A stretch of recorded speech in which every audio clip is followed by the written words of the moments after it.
예, 안녕하세요. 지난번 초대교회 강의에 이어서 중세교회사 강의를 시작하겠습니다.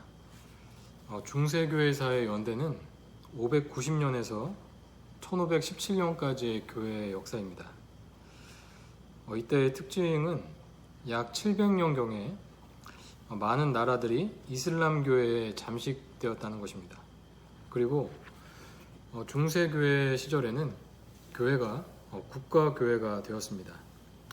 초대교회 때도 우리가 살펴봤지만 313년에 기독교가 공인이 되었고 380년에는 기독교가 국교로 인정이 선포가 된 이후에 중세교회는 국가의 교회로 자리매김을 하였습니다. 그래서 중세교회는 교회가 최고의 정점에 달했다가 서서히 쇠퇴하면서 내리막길을 걷는 그런 역사를 그려주고 있습니다. 첫 번째로 이 중세교회 때 이슬람이 팽창했고 기독교가 타격을 입었습니다. 지중해 문화권은 비잔틴, 유럽, 이슬람 세력의 새 문화권으로 분할이 되었습니다. 기독교 역사는 이 지중해 연안에서 이제 주로 펼쳐지는데 주로 기독교 문화권이었지만 이슬람이 팽창함으로 말미암아 이슬람 문화권과 기독교 문화권 그리고 비잔틴 문화권 이렇게 세 부분으로 나눠지는 것이 중세교회사의 특징입니다. 먼저 이슬람교에 대해서 알아보기 원하는데 이슬람교는 마호메트라는 사람이 창시한 종교입니다. 이슬람교는 유대교, 기독교 등이 혼합된 종교입니다. 이슬람은 지중해 동쪽과 남쪽 해안 지역을 점령했고 8세기에서 9세기에 지중해 동쪽과 남쪽에 사는 수많은 사람들 그들이 주로 기독교인들이었는데 이슬람이 팽창함으로 말미암아 많은 기독교인들이 이슬람으로 개종하는 일들이 생겨났습니다. 그래서 기독교 문화가 중심인 그 지중해 연안에 이 이슬람 문화가 생겨났고 그 이슬람인들이 주로 아랍 사람들이었기 때문에 아랍 문화권이 형성되었습니다. 또 우리가 살펴보기 원하는 것은 교황권의 확립과 신장입니다. 로마의 교황청은 이 로마 교황의 우위성을 주장했습니다. 이것은 두 가지 의미가 있는데요. 모든 주교들 가운데 이 로마의 주교인 교황이 첫 번째다. 그러니까 로마 교회가 여러 지역을 관할하고 있었는데 그 지역마다 주교들이 있었습니다. 그 주교들 가운데 로마 지역을 관할하는 주교, 그러니까 교황이 모든 주교들의 수장이 된다는 것을 주장하는 것입니다. 그게 바로 로마 교황의 우위성입니다. 중세교회 때는 이 로마 교황이 첫 번째고 가장 높다라는 것을 성경적으로 또 역사적으로 그것을 정당화하는 작업을 시작했고 그것을 확립하였습니다. 그러니까 대표적으로 예수님의 수제자가 베드로인데 교황이 바로 이 베드로의 후계자이기 때문에 모든 주교들 위에 가장 뛰어나다라고 주장한 것입니다. 그것이 바로 로마 교황의 우위성의 첫 번째 의미이고 두 번째는 교황권이 세상의 재앙들과 왕들보다 우위에 있다라는 주장을 한 것이 바로 중세교회입니다. 교회가 세력이 커지고 국가교회가 되자 교황의 힘이 세졌기 때문에 어떤 일들이 벌어졌냐면 일반 세상의 왕들과 제왕들과 이 권력을 다툼하는 일들이 생겨난 것이죠. 그래서 교회의 영향력이 커지자 세속의 왕들과도 힘겨루기를 하고 그들보다 세상의 왕들보다 교황들이 더 우위에 있다라는 주장을 하게 된 것입니다. 그래서 교황의 우위성은 첫 번째로 모든 주교들을 위해 로마 주교가 뛰어나다. 그리고 두 번째는 로마의 교황이 세상의 왕들보다 뛰어나다라는 이런 주장을 하게 된 것이 중세 교회에 있었던 일입니다. 그리고 중세 교회 때 일어난 일은 동방 교회와 서방 교회가 분열이 된 것입니다.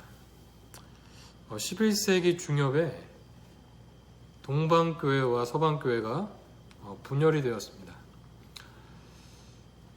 이 시대 때 동방과 서방을 나누는 기준은 발칸반도를 기준으로 나누는 것입니다.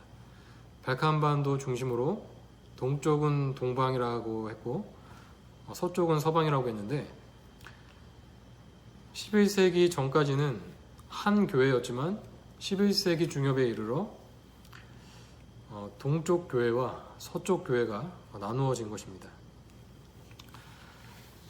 그 교회가 분열되게 된 원인은 여러 가지가 있는데 양쪽의 교회가 가진 특성이 점차로 발전하면서 양쪽의 교회가 서로 이질적인 차이를 더욱 드러내게 되었기 때문입니다. 그 중에 하나는 신학적인 견해의 차이였습니다. 그 신학적인 견해 중에 가장 큰 것이 필리오케 문제라는 것입니다. 필리오케는 라틴어인데 영어로 and the son 그리고 아들이라는 뜻입니다. 이것이 무엇이냐면 초대교회 때 니케아 콘스탄티노플 회의 때 어떤 신앙 고백을 작성했는데 그 가운데 있었던 문구 중에 이런 문구가 있었습니다. 성령님에 대한 것인데 성령님은 성부와 성자에게서 나온다라고 이렇게 서방교회가 번역을 했습니다. 라틴어로. 이것이 이 동방교회와 서방교회의 신학적인 논쟁이 되었고 그래서 둘이 갈라지게 된 큰 원인을 제공하게 되었습니다. 서방교회의 주장은 성령님께서 아버지와 아들에게서 나온다. 그래서 and the son 그리고 아들이라는 말이 아버지 그리고 아들에게서 성령이 나온다라고 이들은 라틴어로 번역하면서 그렇게 주장을 한 것이죠. 그리고 동방교회는 성령께서 아버지와 아들에게서 나오는 것이 아니라 아버지에게서 아들을 통해서 나온다 라고 주장한 것입니다. 그러니까 정리하자면 서방교회는 그 니케아 콘스탄티노플 신경을 의역하면서 아버지와 아들에게서 성령이 나온다라고 주장했고 동방교회는 그것은 의역이다. 그 원문 헬라어에 의하면 성령이 아버지와 아들에게서 나오는 것이 아니라 아버지에게서 나오는 것이다 라고 그 원문을 따라야 된다라고 주장한 것입니다. 그래서 이 문제로 인해서 동방교회와 서방교회가 분열을 하게 된 것이죠. 그런데 이때의 상황을 보면 서방교회가 이 필리오케 논쟁, 성령께서 아버지와 아들에게서 나온다라는 것을 이렇게 강하게 주장한 이유는 그것이 신학적으로 옳아서라기보다는 자신들의 영향력을 이 교회에 증대시키기 위해서 동방교회와의 차이점을 그들이 가져야 했기에 그렇게 주장한 것입니다. 그래서 이 싸움은 교리적인 문제였지만 그 이면으로 들어가 보자면 서방교회가 모든 교회에 영향력을 확대시키기 위하여 이 필리오케 문제를 주장한 것입니다. 그래서 동방교회는 그것을 받아들이지 못했기 때문에 11세기 중엽에 동방교회와 서방교회가 분열이 되게 된 것입니다. 그렇다면 이 성령님에 대한 이 문제들의 지금의 교회들은 어떤 입장을 가지고 있냐면, 동방 정교회는 그때와 마찬가지로 성령께서 아버지에게서 나온다라고 교리를 가지고 있고, 로마 카톨릭 교회, 그 당시의 서방 교회는 현재도 아버지와 아들에게서 성령님이 나오신다라고 주장하고 있습니다. 개신교회는 그 헬라어 원문을 따라서 동방교회와 같은 입장인 성령님께서 아버지에게서 나온다라고 교리를 가지고 있습니다. 그래서 1054년에 교회가 동쪽과 서쪽으로 나누어지게 된 것입니다. 그래서 나누어지면서 동방의 교회는 자신들의 교회의 이름을 정교회라고 지었죠. 동방의 교회는 동방정교회라고 지금 불리우는데, 그렇게 이름을 지은 이유는, 정이라는 말은 정통이라는 의미인데, 동방교회가 서방교회를 이단으로 정죄하고 우리가 정통이라고 생각을 했기 때문에 정교회라고 이름을 지은 것입니다. 그리고 중세교회 때 일어난 일들 가운데 중요한 일은 십자군 운동입니다. 십자군 운동은 그 아랍 지역에서 이슬람이 팽창해서 기독교 지역을 점령했을 때 이 기독교 지역에 있었던 성지들을 그들이 많이 점령했는데, 십자군 운동이 처음에 일어나게 된 명분은 우리가 빼앗긴 성지를 탈환하고 수호해야 된다는 종교적인 명분이 있었습니다. 그래서 이 서방의 많은 나라들이, 기독교 국가들이 성지를 탈환하기 위해서 동방 이슬람 제국을 향해서 군사 원정을 벌인 것이죠. 그것이 바로 십자군 운동입니다. 11세기 말부터 13세기 말 약 200년에 걸쳐서 7차례에 걸쳐서 이 십자군 원정이 전개되었습니다.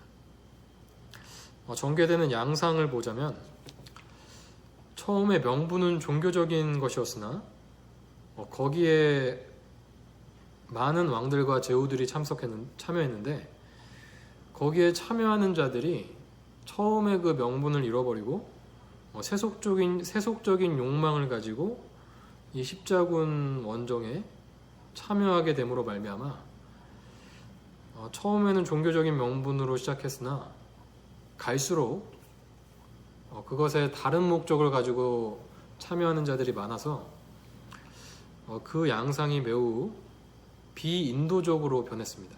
그래서 십자군 원정을 하면서 거기에 있던 유대인들을 잔인하게 학살하는 일들이 전 유럽 지역에서 일어나게 된 것입니다. 그렇다면 십자군 운동의 결과는 무엇이냐면, 약 200년 정도의 이 십자군 원정을 통해서 서유럽은 정치적으로 그리고 사회적으로 큰 변화를 만나게 되었습니다. 그 십자군 원정에 많은 기사들과 귀족들이 참여했기 때문에 그들이 십자군 원정을 나가서 많은 수가 죽었기 때문에 그 당시 이 유럽을 떠받치고 있었던 제도인 봉건 제도가 붕괴되기 시작했습니다. 그래서 도시들이 자치적인 도시로 발전하게 되었고, 귀족들과 기사들이 죽게 되자 그 당시에 왕들이 더욱 중앙 집권적인 이 체제를 공고히 하게 되었습니다. 그리고 성지 탈환을 목적으로 이 전쟁을 시작했지만 결과적으로는 예루살렘에 있는 그 성지들을 탈환하지 못했습니다.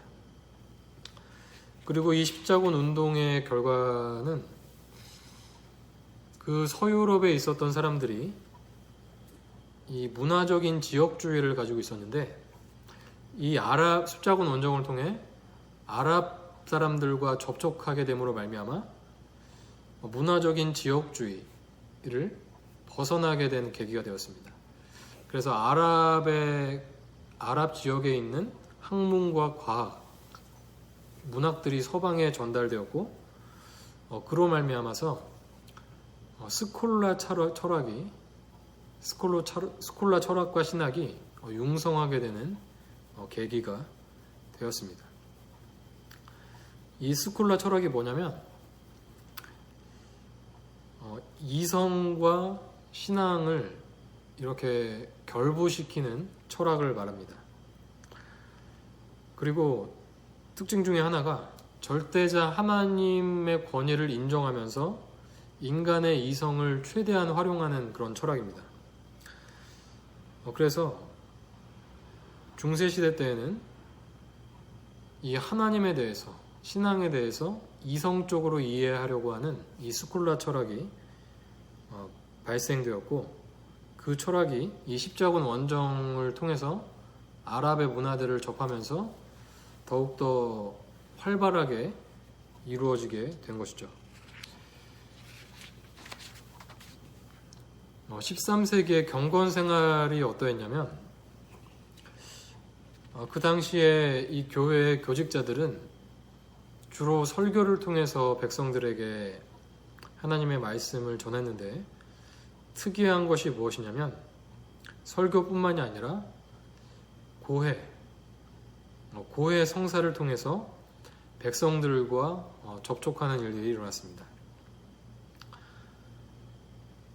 고해 성서가 무엇이냐면, 요즘 우리가 속한 개신교에서는 어떤 교직자를 통해서, 교역자를 통해서 하나님 앞에 나아가는 것이 아니라 예수님을 믿는 성도 개인이 예수님의 이름을 의지하여 하나님 앞에 나아가서 죄를 고백하고 그거 사죄를 받습니다. 그러나 이 당시에는 그 일반 백성들이 교직자를 통해서만 하나님 앞에 나아갈 수 있다라고 이들이 교리를 정립한 것이죠. 그래서 일반 백성들이 이 교직자들에게 죄를 말하고 그 죄를 교직자가 하나님 앞에 아뢰는 이런 절차를 마련하고 있었다라는 것입니다. 그래서 백성들은 하나님보다 성자 숭배에 더 마음을 두고 있었습니다. 이 성자가 뭐냐면, 중세교회 때는 그 기독교 역사 속에 있었던 아주 위대한 인물들을 이렇게 선정해 놓고 성인이라고 불렀습니다.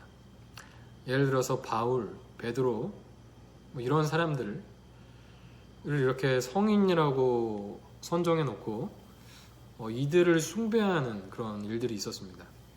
그래서 중세 때는 하나님보다 그러한 성인들을 숭배하는 일들이 일어나고 있었다는 것입니다. 그 성인 중에 대표적인 사람이 바로 마리아가 누구냐면 예수님의 어머니인 마리아입니다. 중세시대 때 중에 대표적인 성인이 마리아였는데 마리아 숭배가 성행하고 있었습니다. 그리고 이 당시의 경건 생활을 보자면 귀족들과 상류층 그리고 성직자들을 제외하고는 백성들 가운데 글을 읽을 수 있는 사람이 거의 없었습니다. 그러니까 이 당시는 라틴어를 사용하고 있었는데 성경도 라틴어로 되어 있었기 때문에 일반 백성들이 라틴어로 된 성경을 읽을 수 없었고, 교회 안에서도 소수의 사람들만 그 성경을 읽을 수가 있었습니다. 그래서 교인들 대부분이 이 성경, 글을 읽을 수 없었기 때문에 성경적인 신앙을 떠나서 성경과 관련이 없는 미신에 많이 빠져 있었습니다. 그리고 7번째로 교황교회의 정황을 살펴보겠습니다. 교황교회의 정황은 종교개혁 바로 이전의 상황을 의미하는 것입니다. 중세교회가 그 초대교회의 순수함을 잃어버리고 중세교회의 말로 접어들면서 극심한 타락을 경험하게 됐는데, 그래서 종교개혁이 일어난 것이죠. 그래서 종교개혁이 일어나기 이전에 교회가 성경을 떠나서 가장 타락했을 때 그 상황을 말하는 것입니다. 어떤 일들이 일어났냐면 그 당시 교회의 수장이었던 교황과 고위 성직자들은 방대한 지역의 교회를 다스리고 있었습니다. 그래서 교회 자체가 이 국가의 교회였기 때문에 세상의 권력자들과도 힘을 겨루는 그런 상황이었습니다. 그래서 이 교황과 고위 성직자들은 자신들의 교권을 유지하고 자신들의 호화로운 생활을 영위하기 위해서 막대한 재력이 필요하게 되었습니다. 그래서 교회 안에서 교황과 고위 성직자들은 호화로운 생활을 영위하였지만 비교적 낮은 위치에 있었던 주교들, 하위 성직자들은 가난해지고 교황은 더욱 부유해지는 그런 일들이 벌어지고 있었습니다. 그런 상황 가운데서 면죄부가 등장하게 된 것입니다. 면죄부가 무엇이냐면 그 고위 성직자들과 교황이 자신들의 호화로운 생활을 유지하기 위해 많은 돈이 필요했기 때문에 그 재원 조달을 하기 위해서 면죄부라는 것을 만들어 일반 백성들에게 판매하기 시작한 것이죠. 이런 일들이 11세기부터 시행이 되었고 이것이 무엇이냐면 면죄부라는 이 단어의 뜻대로 이 면죄부라는 것을 사면 죄를 용서해 준다라는 이 조건으로 면죄부라는 것을 일반 백성들에게 판매하기 시작한 것이죠. 심각하게 성경을 떠난 신앙이 이 당시에 유행하고 있었던 것이죠.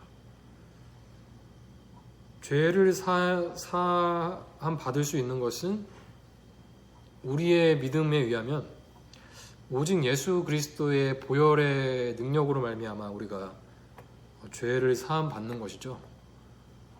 그런데 이 당시에는 어떻게 가르쳤냐면 돈을 주면 죄가 사해진다라고 가르치게 된 것입니다.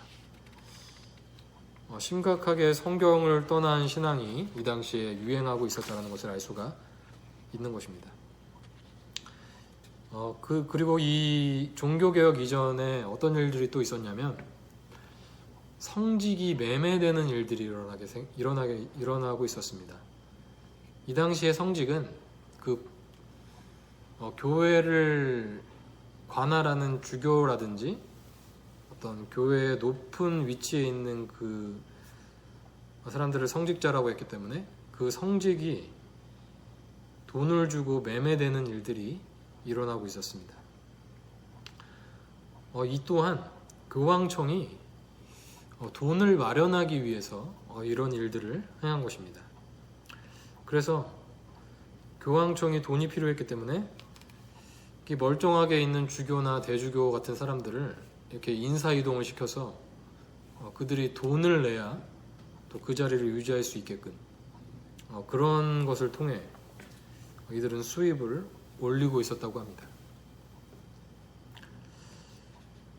그래서 이 종교개혁이 일어나기 직전의 이 15세기의 상황은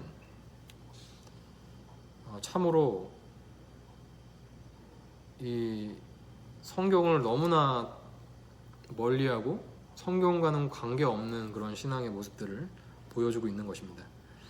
그래서 이들은 성경을 떠나서 민속신앙에 빠져 있었고 공로를 쌓고 성인을 숭배하며 죽은 자를 숭배하고 또 면죄부가 매매되며 마리아 숭배가 고조되는 이런 일들이 종교개혁이 일어나기 바로 전에 중세교회의 상황이었다라고 우리가 볼 수가 있을 것 같습니다. 그래서 중세교회사 전체를 우리가 요약을 해보자면 590년부터 종교개혁이 일어난 1517년까지의 기간인데 교회가 국가 교회가 되면서 오히려 핍박과 박해가 사라지고 국가의 교회가 되면서 점점 타락하기 시작했다는 것을 우리가 이 과정을 통해서 알 수가 있죠. 중세교회 때 교회가 매우 크게 성장하기는 했지만 점차 이렇게 영적으로는 내려오는 그런 내리막길을 걷는 것을 볼 수가 있습니다. 그 원인이 무엇일까를 우리는 생각해 봤을 때 교회가 국가 권력과 가까워지면서 교회의 이 교직자들이 세상의 권력과 다툼을 하기 시작하고 세상의 권력이 이 교회 안에 들어오면서 전혀 하나님의 통치가 이루어지지 않고 성경 말씀의 능력이 사라지고 성경을 아는 사람도 별로 없고 성경보다 교황이 우위에 있게 되면서 이러한 타락의 상황들이 일어나게 된 것이죠. 그래서 이 중세교회를 사를 통해서 우리 자신의 신앙을 다시 점검해 보기를 원합니다. 교회가 교회의 순수성을 유지하기 위해서는 어떻게 해야 하는지, 교회가 이 세상과 또한 세상의 권력과 어떤 관계를 유지해야 되는지, 그리고 우리의 신앙에 있어서 중요한 것이 어떤 사람의 말이 아니라 전통이 아니라 성경 말씀이어야 함을 다시 한번 깨닫게 되는 것이죠. 그래서 성경 말씀을 떠난 신앙은 반드시 타락하게 되어 있다라는 이런 교훈을 또 우리가 받을 수 있을 것 같습니다. 중세교회사의 강의는 이것으로 마치겠습니다.